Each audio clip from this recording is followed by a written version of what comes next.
Hello, everyone. Welcome to another podcast with Read 21, where everything is about literacy. Literacy is involved in every aspect of life. And so today we have a special guest. Our guest is Amy.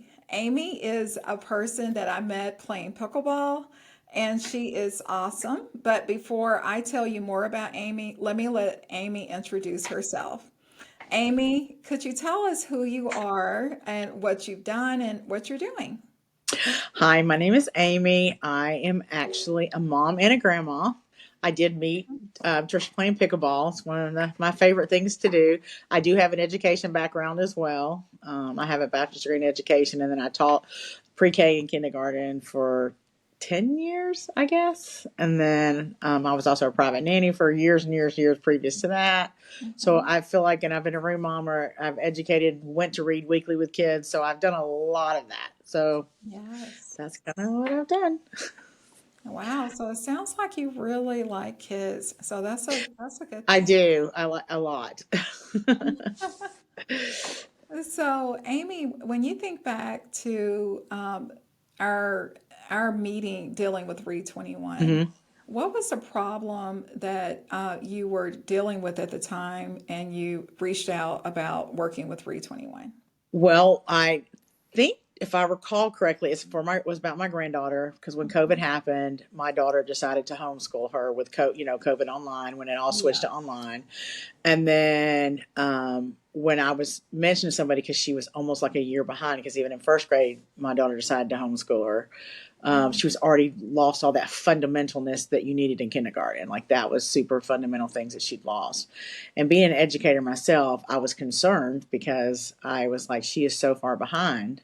And I only saw her about once a week. And I tried to do homeschool with her when I saw her. And then when my daughter's job changed, she did different things with her too. Mhm. But also, I was talking with someone, and I believe Trish was sitting right there, and she's the one that introduced me to Read 21. Was talking to me about it. Said, how wonderful the program was, and how it kind of goes on their own pace, and that's kind of where I like that it was incredible how it went on her own pace. So I was really happy that Trisha heard me. It was a blessing that she was there that day and that she was like, I think we can help you. Oh, I know what happened. Robin and actually told me about you, and then Yes, she gave Robin. me your number to Yes. contact And you. Robin is another pickleball player, by the way. Yeah, and so that was it. Was just sometimes things just happen for a reason, and I feel like that is really what happened. And Everly was really struggling, and it was a game changer for me. I felt like so Yes. And to be as a able to help former her. educator and as a grandma, did it bring you frustration with what she was going through? Oh yeah, a lot of frustration. I do feel that it was just a combination of things. I wouldn't say there was just one thing, but I Mhm. knew how intelligent she was also. And I Yeah. think too that was the struggle thing for me and my daughter and most is that we knew how intelligent she was because her verbal skills are off the charts. Her Mhm. imagination is off the charts. It was just that struggle. And in math, she's really good. It's just reading. She just had the hang up where she just couldn't get past it. Like she just couldn't get past whether she shut down because she was so frustrated by it or what the reason was. But it was very frustrating for us too because we didn't know how to help her. We Yeah. tried, but it's hard being their parent and their grandparent.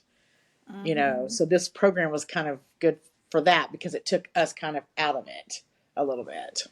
Yes, yes, I understand. And Amy, you said something, as a former educator, and me as a former educator too, and what people don't understand sometimes is because a child struggles with something doesn't mean the child isn't smart.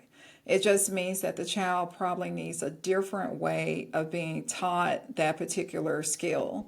And what do you think about that? Did you experience that when I you taught? absolutely believe in that as an educator herself, but also having four children from the Hmm. ages of 34 down to 20, that I was thankful sometimes because Cobb County changes the way they teach things sometimes, the way, whole language, phonics, Hmm. we go back and forth on Danilian writing, block writing, all of those things that it was almost good to have a seasoned teacher that knew how to do it all.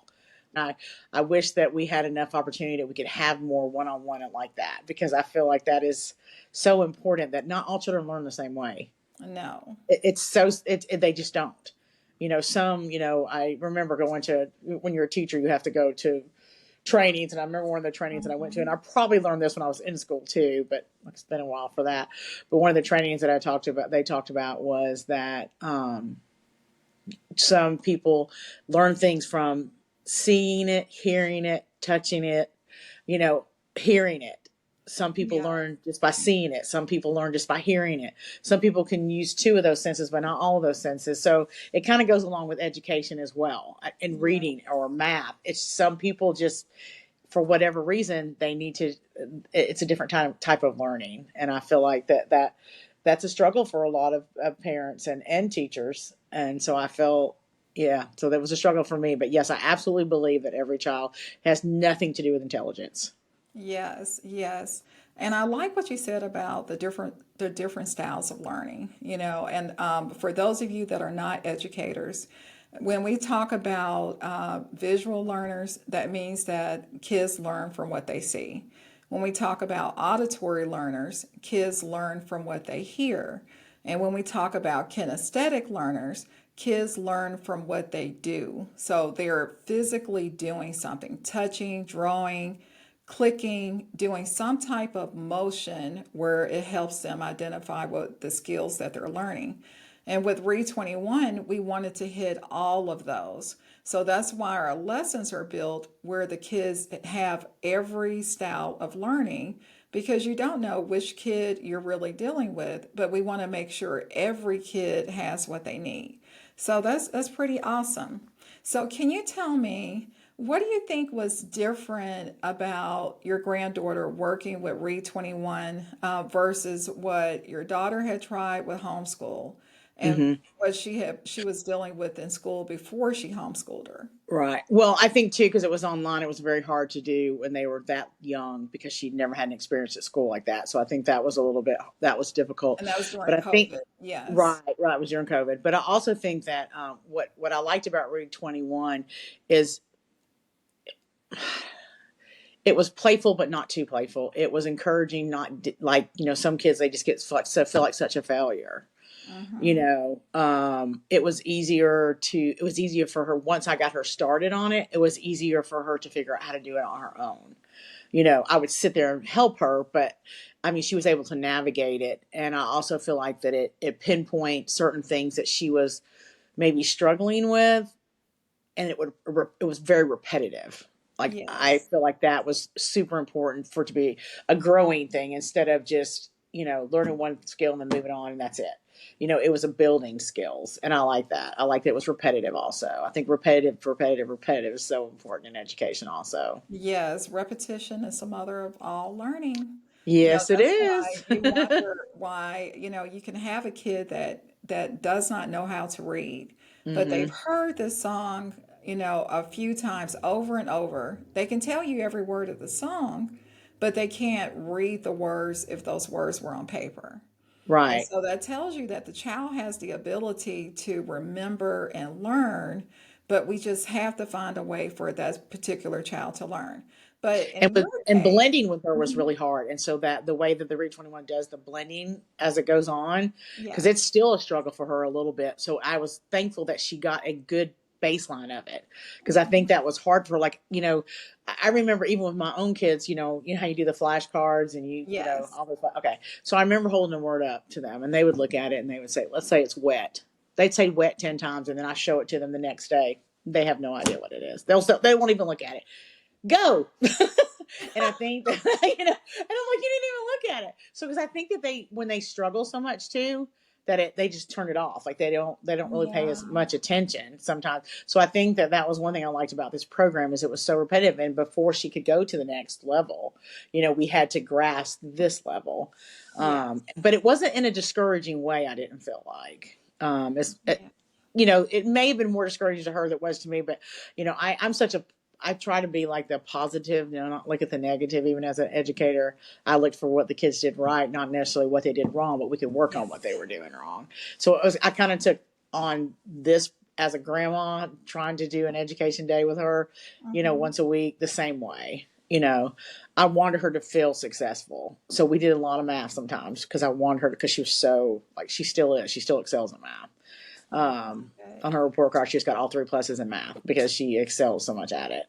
Whether she always will, I don't know, but I'll take Mhm. it now because you want them to feel successful. And I think this program offered a lot more of that success. Yes, yes. Okay. The great thing about your granddaughter is the fact that once she started, she did seem to really take to the Mm-hmm. program. And she did it about, it seems like about 3 to 4 days a week. And Mm-hmm. there is something to be said about consistency. Because if you only do something once a week, it's going to be hard to remember Mm-hmm. what you did the previous week. That's just Mm-hmm. adults too. But Mm-hmm. if you do it repetitively, 3 or 4 days a week, and not necessarily the same skill once you've already shown that you have achieved that goal, Mm-hmm. then you move on. But being able to build and build within a good fluent time, it really helps students, helps kids learn. And No, so, I do agree. you think, when you think back to your teaching, do you think that's important too? Oh, absolutely. I mean, I'm super big on consistency. That's why when even now that she's in school, they require them to read 20 minutes a night because you go one day without that, and kids, that's why I love summer breaks, but I still would buy my kids summer bridging books over the summer when they were little. I do the same thing for her because I feel like that's a long break not to have those constant things every day. Consistency is super important. Same thing with any kind of program you do or any lesson that you're doing. You can't just do it once and then they're gonna remember it because that's not always how it works. Yes, yes. And speaking of summer breaks, I am a fan of year-long schools, year-round schools. So, and with year-round schools, they still get a month out for the summer. Mm-hmm. I just think 2 or 3 months is too long too. It's Right. a long time, It's a and long time, and a lot of yes, parents don't do any education over the summer. that's true. And that's why so many kids come back like, okay, I forgot what that was. You're reteaching a lot of things. Hmm. And I really feel like that is, if there was more programs like this or other programs, or even if they were given a packet to do over the summer, no matter what grade they were in, that Yes. would be so beneficial for, it would take because, we're not, as parents, we are educators, but not every parent's an educator. They have no idea where to start. They just help them with their homework, but they have no idea what ground zero should look like, That's on their own. So that's why I think there should be more programs like yours and other programs for that same reason, to help them know, hey, it's not as difficult as it seems. You can do 15, 20, 30 minutes a day and that'd be it. yeah, exactly. And that's how long the lessons are. Most lessons Mm-hmm. are 15 to 20 minutes. Mm-hmm. So And I think Amy, that was a good part of it also, that yes, they weren't sitting there for an hour looking at the computer trying to figure it out. So I like that aspect too. yes, because we want to do it to capture their attention span. Mm-hmm. And we know, most things, kids, you have to keep changing up every 10 to Oh 15 yeah. minutes. Yes. So, Amy, I want you to take us to that moment when you realize, and Everly's mom realized, you know what, Read 21 was actually working to solve her problem. Because Marissa bought Mhm. her, I can't remember, it was a graphic novel, and I can't remember the series. Or I would tell you, I can't remember what the graphic novel series was. And Marissa would read a page, and then Everly would read a page, kind of thing. And Marissa texted me and said, "Mom, she is reading almost every single page without missing a word." Yes. And I Yes. was like, "Really?" And then she said, and then she was reading a subtitle. Like right after that, she started reading a subtitle on the TV when they were watching something. And so we knew we knew this had to make a difference because I bought her all these little, I don't know if you can't see on my education cabinet over there with all these little Uh-huh. books, the books I got her. But I also think that the blending thing was super. When we got to that stage of it, there was the super difference. That it started to make more sense to her, I guess. I don't know if that's quite the Yeah. right word, but going through these tedious books, and then she'd be like, we've read this one already. I'm like, I know, but you didn't know. I circle all the words you don't know, so we need to go back. But this was better because it was like her kind of having control of it herself with Yes. with just guidance instead of me just sitting over going, okay, what's that word? What's that word? That's that word. Yeah. So, but that was it when she texted me and said that, and then she texted me later on, like an hour later, and said, oh my gosh, she's reading subtitles. So, so that was it. I know it's kind of a silly one, but that was it. That is so awesome. That is so awesome. How do you think Everly feels right now that she's made it to this point? I think that she's a much more confident student. I think she feels confident about reading. I think she enjoys reading, where before she did not enjoy it. Yeah.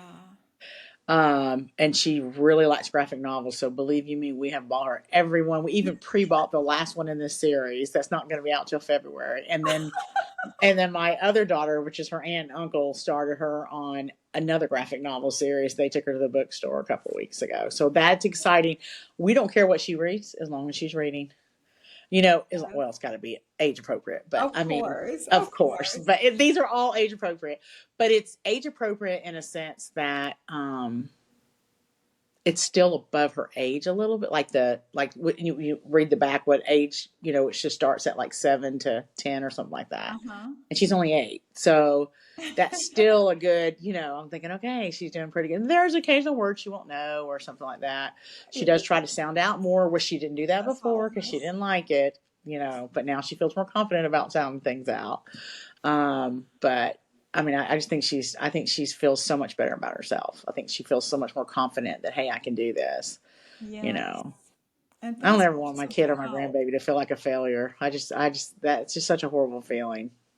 Yes. And you know So, what? I want every kid to have this experience. absolutely. Every single child. Because you know what? And we remember as teachers, if kids are in a room and they're one of the few that cannot read on grade level and they get called on to read, the other kids are not always so nice. No, they are not, and we had that a lot when I was teaching, because I would say even when I taught it was a 4 to 5 Rebecca program, so it was like the kids. Hmm. Some of the kids were kindergarten age, but the parents held them back, or for whatever reasons, and old fours, so 4 to 5s. Even in that age group, they can't always be kind about that kind of thing. And we had some Wow. kids that were proficiently reading before they left our program, and Wow, that's others that awesome. barely read anything. It didn't mean that they weren't capable of it. They They just just weren't weren't there ready. yet. Yeah, they Yeah. just weren't there yet. And I think that, I think COVID really did a Ooh, lot of stuff to our students. She's just incredible. That her writing skills, her reading skills have just are just have gotten so much better, but that she seems happier about it. Like herself, that Everly does. That she that's seems so happy about where she is, because she had a better foundation having this program and other programs, things that we did. But I'm giving the teacher some credit too, because I know that they've worked with her as yes, well. But yes. but it's just interesting that she said, but when I tell you that she's nowhere near the only one, she is nowhere near the only one. That's so good. But Because that she said also tells it's, you, but they yeah, do, yeah. results of COVID. It was just, you figure kindergarten and first grade, she pretty much lost most of those kindergarten first grade. Yeah, That's like the basis of school. that That's is like the basis of critical. school. It is. And it's so tough, because that these kids are, can be successful. And Yeah. that's your goal. That's what I told Marissa when we were trying to figure out what to do, and she was, talking to me about it. I'm like, Marissa agrees. It's like, we just want her to be successful, Yes. successful in her future. We can't worry about where what flaws she has right now with it, because we've got to set her up for success. And as Yes. adults, we should be able to make those, decisions for her. Yeah. And my daughter does look to me, because we're close, but also 'cause I'm an educator. So she, wants my input, a lot. And I had 4 kids. I've been through the school system for forever. Yeah. So, and you can't always rely on the teachers. You can't always rely Mm-mm. on the parents. It's got to be, everything's got to have to be a group effort. Sometimes you got to pull in other resources. Sometimes you need to pull in different programs. Sometimes you need to pull in different things to help that individual student. And Yeah. I just wanted to help my grandkid. I just wanted to help my granddaughter. I just wanted to make it better for her. Yeah. And so, being able to reach out to you and have this program brought this forth to me and said, hey, look, just give it a try. I mean, that just speaks volumes of your character, for one, and that you're so engrossed into the program of how much it can help people. There's not many people that offer their services like that. So I do want you to know how appreciative I am of that You're welcome. and of you for that. You are welcome. You're welcome. I am thankful that she has her confidence back. And I that am too. makes so much of a difference for a child. It does. And you have a big part in that. So I thank you very much. You're welcome. You're welcome. Well, Amy, thank you so much for joining us today. I greatly appreciate it and keep buying those graphic novels. I will. Thank you so much, Trisha.